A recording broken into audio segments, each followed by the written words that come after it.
Biden and McCarthy race to sell their debt ceiling deal to lawmakers before the government runs out of money. The White House and Republican leaders in Congress were mounting an intensive push Sunday to consolidate support around a tentative agreement to raise the nation's borrowing limit, their urgent task made complicated by members of both parties voicing concerns over different provisions. President Joe Biden heralded the deal in remarks from the White House Sunday evening, saying it prevents the worst possible crisis, a default for the first time in our nation's history. But even with Speaker Kevin McCarthy releasing the legislative text of the bill Sunday evening, the marathon is far from over, and there remains little certainty the nation will avoid a default. The agreement in principle clinched by House Republicans and the White House late Saturday was the culmination of mad-dash negotiations over the course of the past week that regularly stretched late into the night.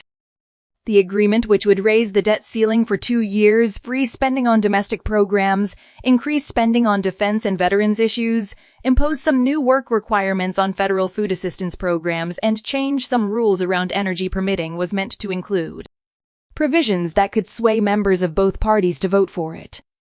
Yet after the deal's announcement, House members on both the left and right were already balking at some of the details said to be included in the package, and a handful of powerful Senate Republicans raised concerns about the deal, specifically about defense spending, in a Senate GOP call Sunday afternoon.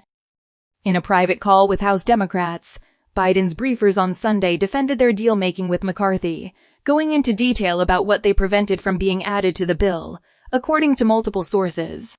"I think he negotiated with me in good faith. He kept his word," Biden said of the California Republican, with whom he spoke on Sunday. "He did what he said he'd do, and I have no idea whether he has the votes I expect he does, or I don't think he would have made the agreement." But Biden, too, is under pressure to deliver votes from Democrats, dozens of which will likely be necessary for the bill to secure passage. Earlier Sunday, Congressional Progressive Caucus Chair Pramila Jayapal said White House negotiators and Democratic leaders should be concerned about securing progressive support for the deal. "Yes, they have to worry," the Washington Democrat told SAN's Jake Tapper on State of the Union, pointing to some of the concessions made by the White House to reach a deal, including the expansion of some work requirements for federal food aid. Meanwhile, Republicans who had demanded larger spending cuts threatened to withhold their support. The House will return on Tuesday, a source familiar told Shen, giving leadership a chance to whip its members in person ahead of an expected Wednesday vote. No one claiming to be a conservative could justify a yes vote, Virginia Rep. Bob Good, a member of the hardline House Freedom Caucus, posted on Twitter. "Hard pass, hold the line," wrote Georgia Rep. Andrew Clyde, another member of the Freedom Caucus, which is expected to meet Monday. But South Dakota Rep. Dusty Johnson, chair of the center-right Republican Main Street Caucus, told SAN on Sunday that GOP lawmakers would overwhelmingly support the deal, while suggesting that votes of some party hardliners were never in play. "Let's be honest, Bob Good will not vote for this thing, and it doesn't matter if Mother Teresa came back from the dead and called him. He's not voting for it. He was never going to," Johnson said. For McCarthy, the upcoming battle to secure the votes of at least half of his party's members, as he has promised, will be a defining moment for his hard-won young speakership. Speaking to reporters in the Capitol on Sunday, McCarthy brushed aside concerns he won't have enough Republican votes. "This is a good, strong bill that a majority of Republicans will vote for," the California Republican said. But his first real test will be Tuesday in the House Rules Committee, a panel that must adopt a rule to allow the bill to be approved by a majority of the House to win the speakership in January. McCarthy agreed to name 3 conservative hardliners, Reps. Ralph Norman of South Carolina, Chip Roy of Texas, and Thomas Massie of Kentucky to the committee, a major concession since usually the powerful panel is stacked with close allies of the leadership. Norman and Roy have already emerged as sharp critics of the debt limit deal, while Massie has been quiet as he waits for the bill to. If all 3 voted against the ruling committee, that would kill the bill unless any Democrats vote to advance the rule. Most rules are typically approved along party lines, but this one could be different. Biden said Sunday that he believes critics will find that he did not concede much, and that while he does not support getting rid of the debt limit, he is open to the idea of invoking the 14th Amendment in the future to avoid a default. The top Democrat in the House, New York's Hakeem Jeffries, stopped short on Sunday of guaranteeing that a majority of Democrats would get behind the bill. I do expect that there will be Democratic support once we have the ability to actually be fully briefed by the White House. But I'm not going to predict what those numbers may ultimately look like. He told Keeps News we have to go through a process consistent with respecting every single member of the House of Representatives and their ability to fully understand the resolution that has been reached.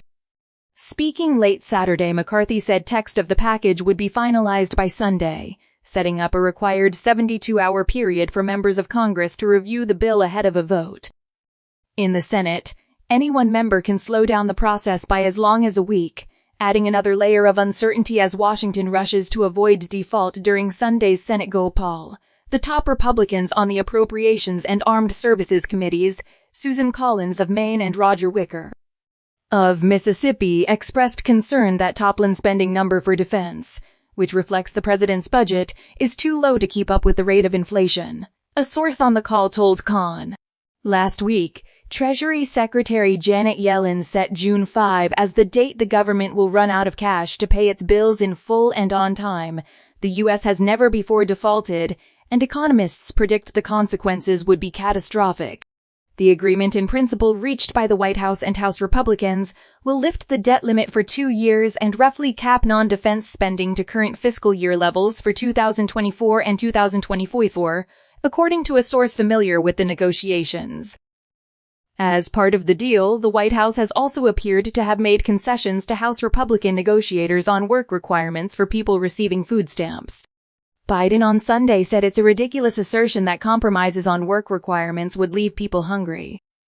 The agreement reached on Saturday phases in food stamp time limits on people up to age 54 that will then sunset in 2030, while also exempting veterans and people who are homeless from these limits. The current work requirement for the program, formerly called the Supplemental Nutrition Assistance Program or SNAP, only applies to certain adults between the ages 1,849.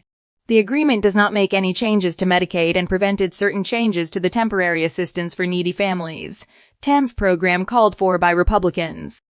Still, many Democrats have warned that additional work requirements on social safety net programs are a non-starter, and the White House lambasted the opposition on the idea as cruel and senseless last week. I think it is really unfortunate that the president opened the door to this, Jayapal said Sunday at the end of the day. Perhaps this will be because of the exemptions, perhaps it will be okay. I can't commit to that. I really don't know.